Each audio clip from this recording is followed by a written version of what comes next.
खालार खालि 22 जानुवारि खालार खालि जोंनि धेमाजि जिल्लानि सिमेन्ट सापरि सानजा नोगोरनि सासे बर' लाइमोना गुवाहाटीआव बुथारजादों। बे बुथारजानायखौ लानानै दिनै धेमाजि जिल्ला दुलाराय बर' फरायसा आफाद लोगोसे धेमाजि जिल्ला दुलाराय बर' आइजो अनसाय आफाद आरो खौसेथि बर' सुबुं आफाद आरो एक्स एनडिबि आफाद जथायै मोनसे हानजा सुरनाय हाबाफारि लादों। बे हानजा सुरनाय हाबाफारियाव दिनै मोनफ्रोमबो टिएमपिखौ लानानै आसुखौ लानानै गोबांखिनि माहारियारि आफादफोरा बेयाव बाहागो लाफादों। बे हाबाफारिनि सोमोन्दै दिनैनि फारसे आङो मिथिनो नाजागोन। दिनैनि बे हानजा सुरनाय फारसे दिनै मा आयदानि सायाव जोङो दिनै बे धेमाजि जिल्ला दुलाराय बर' आइजो अनसाय आफादनि दैदेननायाव दिनै सुबुं खुद्रिसारनाय बे हानजा सुरनाय हाबाफारिखौ लादों। बे हाबाफारिखौ लानायनि जोंहा गुबै जाहोनानो जादों थांनाय 22 जानुवारि खालाराव गुवाहाटीआव जोंनि सिमेन्ट सापरिनि 3 नं महनपुर गामिनि मुस्रि राजु बसुमतारिनि फिसाजो जन्मेश्वरी बसुमतारिखौ खास्रि बिस्रियै सासे सेंग्राया बुथारदों।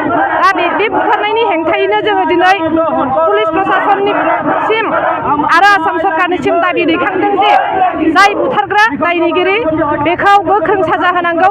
बिनि सायाव दाबि दैखांनानै जोङो दिनै बे हानजा सुरनाय हाबाफारिखौ लानाय जादों। जोङो दिनै बुंगोन जोंनि सासे फिसा हिन्जावखौ दिनै गुबुन जायगायाव जेबो दाय गैयालासे सासे सेंग्राया साननैसो मोजां मोनफ्लानानै गावनि खथायाव लांनानै बिखौ बुथारनानै बेखौ गावनि सुइसाइड खालामनाय महर होनानै दिनै हारसिं जिउ फोजोबना लादों होननानै बेखौ फोसावनो नाजादोंमोन। दा जोंनि न'खरनि केस होनाय बायदियै बै सेंग्राया दिनै पुलिसजों एरेस्ट खालामजाबाय, जेलाव दङ होननानै जों मिथिनो मोनदों। अब्लाबो जोङो दिनै जोंनि आफादनिफ्राय जोंनि बर'नि गासै आफाद बर'नि गासै माहारियारि आफादजों लोगोसे दिनै बेवहाय जोंखौ टिएमपिके आक्सु आसु लोगोसे गुबुन गुबुन हारिनि आफादफ्राबो जोंखौ मदद होफैदों।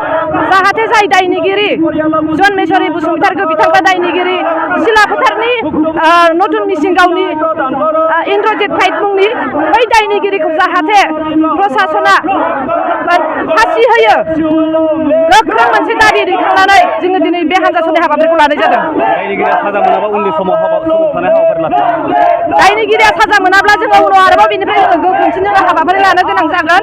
मानो होनना बुङोब्ला सासे दाय गैयै हिन्जावसाखौ बुथारनानै जुदि सोरबा सासे दायनिगिरिया जेबो साजा मोनाब्ला उननि समावबो जोंनि फिसा हिन्जावफोरनि एबा आइजोफोरनि जेबो रैखाथि थानाय नङा, बेखौनो जोङो सानो। ओंखायनो जोङो बेखौनो बुंगोन जे दायनिगिरिखौ साजा होनांगौ, ओरैबायदि साजा होनांगौ जाहाथे उननि समाव आरो रावबो सुबुङानो बेफोरबायदि गाज्रि खामानि मावनो गोहो मोना।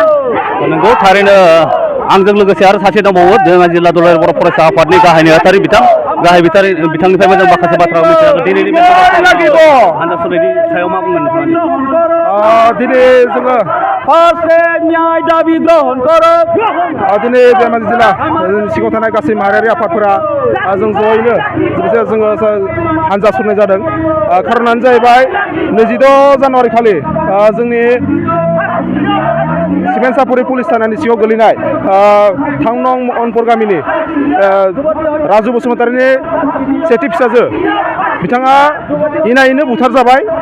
दा बिथांखौ मोनसे साजायदों, मोनसे फान्दायनाय जादों जे बिथाङा गावनो हारसिं फासि दौलें लानानै गाव थैदों होननानै। नाथाय जोङो बिनि डेड बडिखौ नायनानै जोङो मिथिनो मोन्दों जे बेयो मोनसे जों गुबुन जों सानना लादों दा बेनि बुथारनाय दाया बेलेगसो। दा बेनिखायनो जोङो बिथांनि परियाला बिथांनि जिउमाया जे आलो गोजोन जिउआव मोननो हाथों। लोगोसे बिथांखौ जिबायदि बे पाइप बिथांखौ बुथारबाय, दा बिथाङा बिथांनि जिउखौ फार्स्ट ट्रेक जेरैखि जाया जोंनो न्याय नांगौ। आरो जोङो मोनसे जोंहा आफादनि जानानै जों बेखौनो खावलायनो नागिरो गासिबो जे जोंनाव गोबां आइजोफोरा दिनै फरायनो थायो, फिसाजोफोर जोंना फरायनो थायो जोंनि बर' आइजोफोरनि। दा बे हिसाबाव जोङो जोंनिफ्राय जायखिजाया जोङो निरापत्ता मोननांगौ, जोंनो सेफटि नांगौ जोंनो। जों बेखौनो बे समाव जों फोरमायनो सानो। दायनिगिरिया जोङो साजा मोनाब्ला जोङो फिन आरो सोमावसारबावगोन।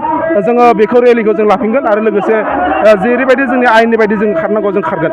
जोंनि बर' समाजाव नैबे जाथाया जाफ्लेगासिनो। जोंनि समाजाव बे जाथाया जोंना जाफ्लेगासिनो। जोंना दिनैसिमहालागै गुवाहाटीआव थैनाया जोंना दिनै बे सेथि नङा। जोंना 7 जोंना दिनैसिम आइजोफोरा जोंना जिउ गोमानो नांदों।